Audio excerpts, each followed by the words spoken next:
Assalamualaikum warahmatullahi wabarakatuh, sahabat cinta Islam Channel. Banyak hadis yang dikutip oleh para ulama tentang gambaran bagaimana mencekamnya suasana di padang mahsyar nanti. Saking mencekamnya saat itu di padang mahsyar, pada hari itu setiap orang tak sempat memperhatikan orang di sekitarnya. Rasulullah SAW pernah menggambarkan kepada Aisyah, manusia dikumpulkan pada hari kiamat dalam tanpa alas kaki, telanjang dan tidak berkhitan. Aisyah bertanya, "Ya Nabi, laki-laki dan perempuan semuanya?" Mereka akan saling melihat. Nabi SAW menjawab, "Hai Aisyah, urusan pada hari itu lebih dahsyat ketimbang melihat aurat." Hadis riwayat muttafaqun alaih. Syekh Al-Imam Abdurrahim bin Ahmad Al-Qadi dalam kitabnya Daqaiqul Akbar halaman 27, dalam kutipan tersebut Nabi SAW bersabda bahwa semua manusia akan berkumpul di padang mahsyar selama 40 tahun. Saat itu juga matahari didekatkan jaraknya oleh manusia, sebagaimana sabda Nabi Muhammad SAW. Pada hari kiamat, matahari didekatkan jaraknya terhadap makhluk hingga tinggal sejauh 1 mil. Sulaiman bin Amir, perawi hadis ini berkata, "Demi Allah, aku tidak tahu apa yang dimaksud dengan mil. Apakah ukuran jarak perjalanan ataukah alat yang dipakai untuk celak mata?" Nabi SAW bersabda, "Sehingga manusia tersiksa dalam keringatnya sesuai dengan kadar amalnya, yakni dosa-dosanya. Di antara mereka ada yang keringatnya sampai kedua mata kakinya, ada yang sampai kedua lututnya, dan ada yang sampai di pinggangnya, serta ada yang tenggelam dalam keringatnya." Rasulullah SAW memberikan isyarat dengan meletakkan tangan ke mulut beliau. Hadis riwayat Muslim nomor 2864. Di padang mahsyar nanti, mereka tidak makan dan tidak minum, sebagaimana digambarkan dalam kitab Daqaiqul Akbar tersebut. Mahsyar adalah tempat yang sangat gersang dan sangat panas. Tidak mungkin ada tumbuhan yang hidup di tempat itu, sehingga makanan ataupun minuman tidak akan tersedia. Tentu tak dapat dibayangkan bagaimana lapar dan hausnya manusia pada saat itu. Sungguh dahaga sangat menyiksa mereka. Namun, ada 5 golongan yang selamat dari lapar dan haus di padang mahsyar nanti. Siapa sajakah golongan itu? Simak ulasannya dengan menonton video ini hingga akhir. Sebelum lanjut, bagi kalian yang belum subscribe, silahkan untuk menekan tombol subscribe terlebih dahulu. Aktifkan lonceng notifikasinya. Bagikan video ini kepada teman-teman kalian, agar semakin banyak orang yang mendapatkan manfaat dari channel ini.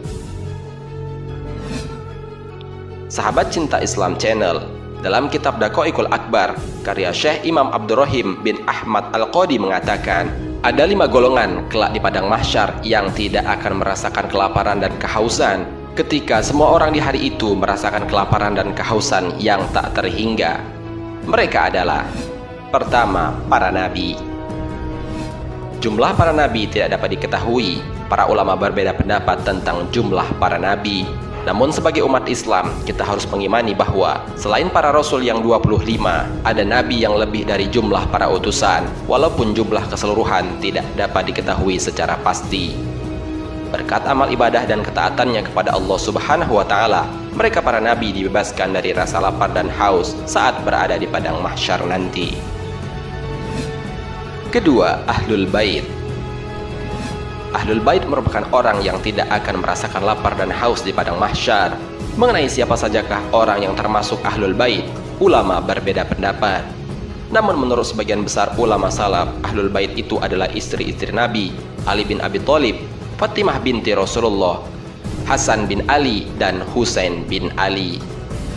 Mengenai istri-istri Nabi yang menjadi Ahlul Bait dijelaskan oleh Allah Subhanahu wa Ta'ala dalam firman-Nya, "Hai istri-istri Nabi, kamu sekalian tidaklah seperti wanita yang lain. Jika kamu bertakwa, maka janganlah kamu gemulai dalam berbicara, sehingga berkeinginanlah orang yang ada penyakit nafsu dalam hatinya, dan ucapkanlah perkataan yang baik, dan hendaklah kamu tetap di rumahmu, dan janganlah kamu berhias dan bertingkah laku seperti orang-orang jahiliyah yang dahulu, dan dirikanlah sholat, tunaikanlah zakat, dan taatilah Allah dan Rasul-Nya. Sesungguhnya Allah bermaksud hendak menghilangkan dosa dari kamu wahai Ahlul Bait, dan membersihkan kamu sebersih-bersihnya." Al-Quran Surat Al-Ahzab ayat 32-33. Ketiga, orang-orang yang berpuasa di bulan Rajab. Bulan Rajab adalah salah satu dari bulan yang diistimewakan oleh Allah Subhanahu wa Ta'ala, karena pertama kali malaikat Jibril turun ke bumi untuk menyempatkan risalah kerasulan Nabi adalah pada bulan Rajab. Dan pada bulan Rajab pula Nabi Isra Mi'raj, sehingga disunahkan berpuasa pada tanggal ke-7 dan ke-20. Keempat, orang-orang yang berpuasa di bulan Sya'ban. Bulan Sya'ban juga bulan yang diistimewakan oleh Allah Subhanahu wa Ta'ala. Menurut Al-Ghazali dikatakan, bulan Sya'ban adalah jalan menuju kebaikan, karena lafaz Sya'ban dibentuk dari lafaz Syi'bun yang artinya jalan dari gunung atau jalan air bah dari atas gunung. Maksudnya adalah jalan menuju kebaikan dan keberkahan, sehingga umat Islam dianjurkan berpuasa di bulan Sya'ban agar memperoleh kebaikan dan keberkahan bak air bah dari atas gunung. Kelima, orang-orang yang berpuasa di bulan Ramadan. Bulan Ramadan adalah bulan yang agung, banyak keistimewaan yang dijanjikan Allah kepada umat Muhammad. Di antara sekian banyak hikmah yang terkandung di dalam bulan Ramadan adalah pada bulan Ramadan dibukanya pintu surga selebar-lebarnya dan ditutupnya pintu neraka serapat-rapatnya, sebagaimana Rasulullah SAW bersabda, apabila datang bulan Ramadan maka dibuka pintu surga dan ditutup pintu neraka dan setan-setan dibelenggu. Hadis riwayat Muslim. Kemudian hikmah lainnya yang terkandung di bulan Ramadan yang tak kalah populer adalah adanya malam Lailatul Qadar di bulan Ramadan. Rasulullah SAW bersabda, carilah Lailatul Qadar di 10 malam terakhir, namun jika ia ditimpa keletihan, maka janganlah ia dikalahkan pada 7 malam yang tersisa. Hadis riwayat Muslim. Sahabat Cinta Islam Channel, itulah kelima golongan yang tidak akan merasakan lapar dan haus di padang mahsyar nanti.